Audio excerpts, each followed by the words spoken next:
Okay, so I took the spark plug wires off the spark plugs, and you can use a bottle of compressed air to blow around them to try to get debris out. What I did was I bought this like 1 gallon, or what is this? It's maybe about a 2-gallon tank. It's a real small tank, and it's not really good for too much, but blowing up you know, tires and running small staples and working as an airbrush. So what I have here is a little air gun attachment for it, and so what I'm going to do is just use this as compressed air to blow out the area around the spark plugs. So I'm going to come up here into the 3 spark plug areas and just blow a little air around the spark plugs.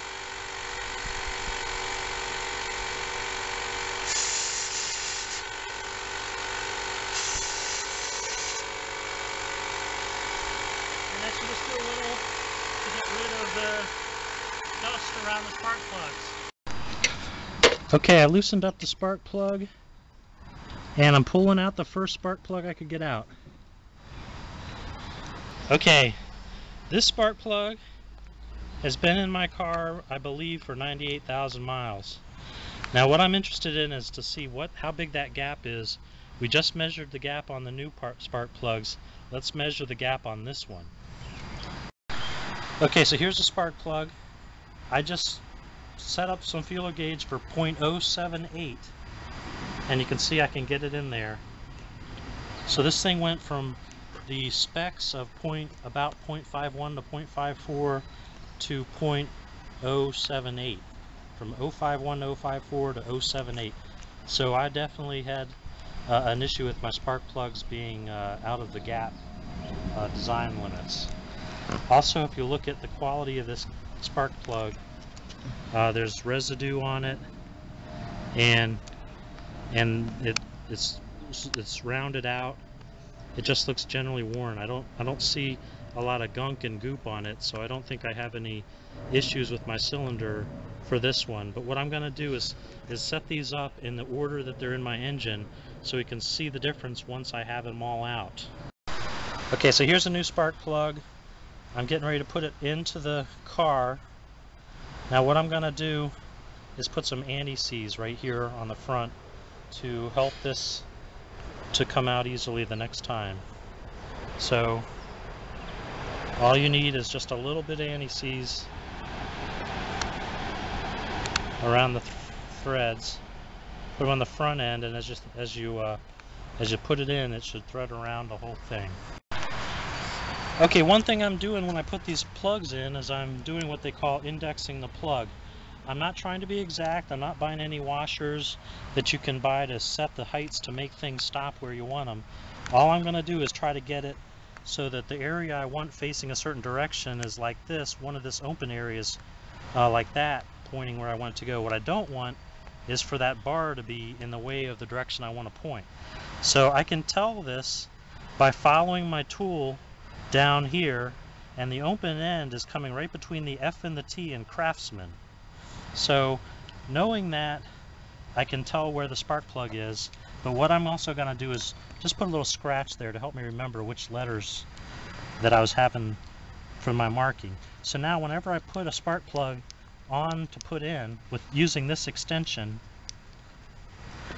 I scratch there, so that area, I know F and T means something to me. Okay, so now we're going to put this back in, and when we put it in, we're going to try to keep an eye on where this ends up.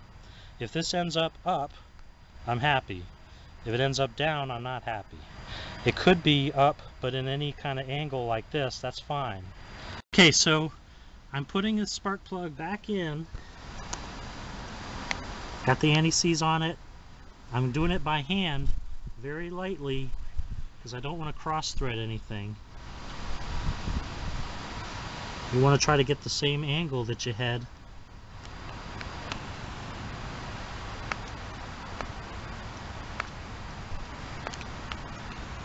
Okay, it's turning pretty easily. I'm hoping that I got it right. One thing I did was I put a mark on the extension bar so I know where the open space is on the spark plug, and I want that open space on this bar facing up when I'm done. It doesn't have to be perfect, but I just don't want it to be facing down towards the exhaust ports.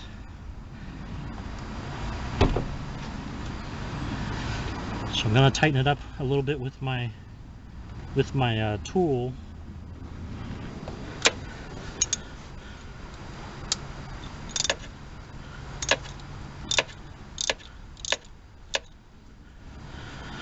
Okay, I'm not going to over tighten it.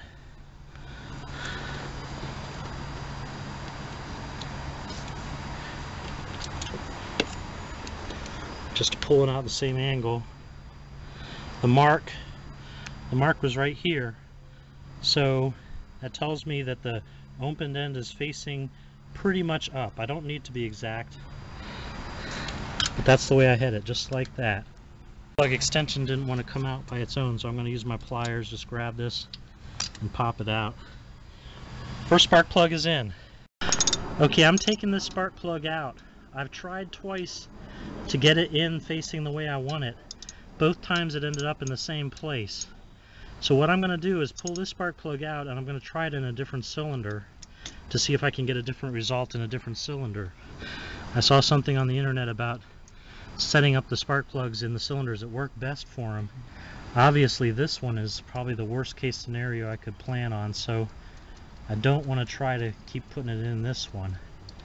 I'm going to take this out, I'm going to try a different spark plug.